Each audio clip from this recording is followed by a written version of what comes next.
Hello traders, j'espère que vous allez bien. On est aujourd'hui le mercredi 20 août et je vous fais cette petite vidéo sauvage, un peu d'immersion dans la réalité, puisque je vais vous mettre l'extrait du live pré-session ce matin que j'ai eu avec mes élèves de la communauté privée The French Trader. Pourquoi il est important pour moi ce live? Pour vous montrer un petit peu comment ça se passe dans les coulisses, mais surtout aussi la qualité des analyses dont on peut faire preuve au quotidien. Et surtout les amis, je le sais, cette analyse que je vais vous montrer, c'est l'analyse du Nasdaq d'aujourd'hui, donc des indices, là où absolument tout le YouTube game français proposé d'acheter le Nasdaq, j'ai bien prévenu ma communauté qu'aujourd'hui il fallait le vendre. Allez vous balader à la suite de cette vidéo dans tous les télégrammes de vos youtubeurs préférés, ils ont tous dit d'acheter le Nasdaq. Fairy dust. It doesn't exist. It's never landed. It is no matter. It's not on the elemental chart. It's not fucking real. Chez ZFT, ça s'est pas passé comme ça et on a encaissé ensemble des résultats qui sont phénoménaux. Je vous laisse apprécier la qualité de cette intervention de ce matin. Si vous avez aimé la vidéo, n'hésitez pas à vous abonner et à le dire dans les commentaires. Je lis et réponds absolument à tout le monde. Je vous laisse profiter de ce petit banger d'analyse. N'hésitez pas à re-regarder encore et encore cette vidéo et à la partager avec vos amis. Une fois que vous aurez compris la vision, alors vous pourrez devenir profitable en trading. Je vous souhaite à tous un bon visionnage.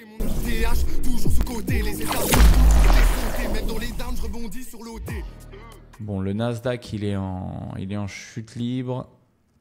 On a laissé des equal lows et des relative equal lows ici. Là, c'est évident. Il m'apparaît évident. Je vais même pas noter cette liquidité parce qu'il m'apparaît évident que si on vient saisir celle-là, on viendra saisir celle-là. Voilà, puisqu'encore une fois, tous ceux qui sont rentrés en achat ici ont mis leur stop potentiellement ici ou potentiellement là. Donc là, on a vraiment beaucoup de liquidité ici. Donc, je vois pas comment le Nasdaq, c'est déjà un peu plus clair. vous voyez la différence entre le Nasdaq et le dos, hein. Le dos, on est en range. Le Nasdaq, il a choisi son camp. Donc là, pour le coup, ouais, j'aurais plus tendance à le vendre. Ouais. J'aurais plus tendance à le vendre. On revient dans une fair value gap ici. On est au-dessus de la session asiatique. On voit qu'on rejette là. On voit que ça, c'est des early buyers. Parce que là, on a du coup le market structure shift ici. Si la bougie clôture comme ça, donc ça, on le saura dans 9 minutes. Mais si la bougie clôture comme ça veut dire qu'on a les early buyers. Ça veut dire que là, les gens vont rentrer dans cette fair value gap et mettre un stop ici. Ça, c'est ce que les gens vont faire. OK ? Donc, ça se justifierait parfaitement de venir les stopper pour après, derrière, pourquoi pas faire un mouvement ou continuer la dégoulinade. Mais en tout cas, voilà, ça c'est un plan qui est correct sur le Nasdaq. Ça, c'est un plan qui est correct sur le Nasdaq. C'est un plan qui a du sens. Voilà, quelque chose comme ça. Voilà, ça c'est quelque chose qui a du sens. Est-ce que on va peut-être attendre en M5, on va peut-être attendre un double sweep. Malgré que je pense que est-ce qu'il va y avoir un double sweep, je suis pas sûr. Ça peut, on peut avoir un double sweep. On va attendre une petite confirmation. De toute façon, là, on n'a pas de market structure shift hein, pour le moment. Mais ça peut, on peut avoir un double sweep. On peut avoir un double sweep. Il faut toujours attendre, toujours règle numéro 1 les gars, pour tous ceux qui savent, tous ceux qui rejoignent. Toujours les gars, attendre la clôture de la bougie en H1. Si vous avez un rejet de bougie en H1, vous pouvez même attendre 2 bougies, regardez. Vous pouvez même attendre la clôture de cette bougie qui vous donne un indice. C'est-à-dire rejet de la zone, on passe au-dessus de la session asiatique, on rejette la fair value gap, on a les early buyers qui sont là.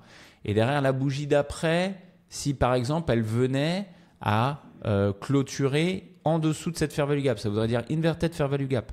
Ok, bah là vous auriez une vraie confirmation de vente en HTF pour aller chercher cette liquidité-là. Vous voyez ce que je veux dire? Donc toujours attendez les clôtures de bougie parce que cette bougie, malgré qu'elle soit super sexy, elle n'est pas clôturée. Elle peut dans la dernière minute, être full power.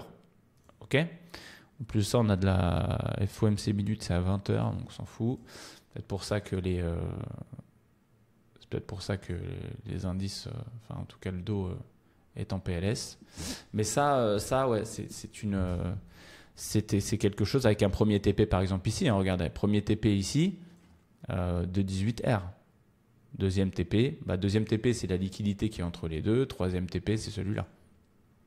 365R. Mais pour ça, il faut attendre tout simplement la clôture de la bougie. Couleur du stop, couleur de l'objectif, c'était ça. Voilà. Il faut attendre la clôture de la bougie, donc dans 6 minutes. Et donc dans 6 minutes, vous pourrez par exemple envisager de rentrer, ne serait-ce qu'en HTF, hein, en HTF, même en HTF. Après, il faudra voir si vous souhaitez rentrer en LTF. Vous pourrez peut-être envisager un short de cette manière-là avec un stop. Là, vous avez 2,24. Si vous allez chercher 2R, regardez, vous pouvez même vous sécuriser encore plus. Voilà, 2R.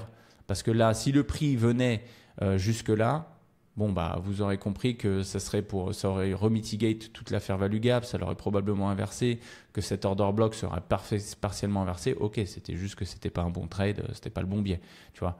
Mais en tout cas, ça reste quelque chose d'intéressant dans 5 minutes en fonction de vraiment où ça se fait. Mais ça c'est clairement un trade que moi, ça me tente d'essayer. Ok, donc là, on a clôturé comment? On est pas mal, ok. Donc, écoutez, là, là, ce qu'on est en train de faire, c'est le haut de la bougie. C'est la mèche de la bougie. Parce que vous savez, quand la bougie, elle ouvre, la bougie, elle a besoin d'une mèche. La bougie, elle ouvre. Ok, elle va faire sa mèche. Et derrière, elle va donner son corps. Donc, voilà. Donc là, il y a deux options. Honnêtement, je pense que ça, c'est un trade qui se vaut largement d'être tenté. C'est un trade qui peut avoir un peu de drawdown, hein, nos problèmes. De toute façon, tu es couvert ici, tu es couvert sur une très grosse partie de l'order block. Donc le drawdown, c'est pas un problème. On peut peut-être ressaisir un peu de cette liquidité, venir chercher ici, repartir, peu importe. En tout cas, rentrer ici si on rentre en HTF. Alors peut-être pas en LTF bien sûr, mais si on rentre en HTF, c'est pas déconnant du tout. C'est pas déconnant du tout. C'est un truc qui se comprend. Voilà. Bien sûr, attention, hein, c'est pas parce que ça part en drawdown que c'est un trade de merde ou quoi que ce soit. Le drawdown fait partie. Le marché est quelque chose de vivant. Il faut respecter ça. Et votre zone est là est avec vous. Hein. Ça, c'est votre trade. Hein. Ça, c'est pas la zone où vous avez tout perdu. Ok. Voilà le plan, les gars. Je vais vous laisser ici, les amis. Et je vous dis, je vous souhaite une belle session de trading. À très vite. C'est dès que c'est une écho, show me your statement, pas de négo. J'accumule et j'amasse une somme aberrante de cash, pas de distribution sans manipulation. C'est comme ça que ça se passe.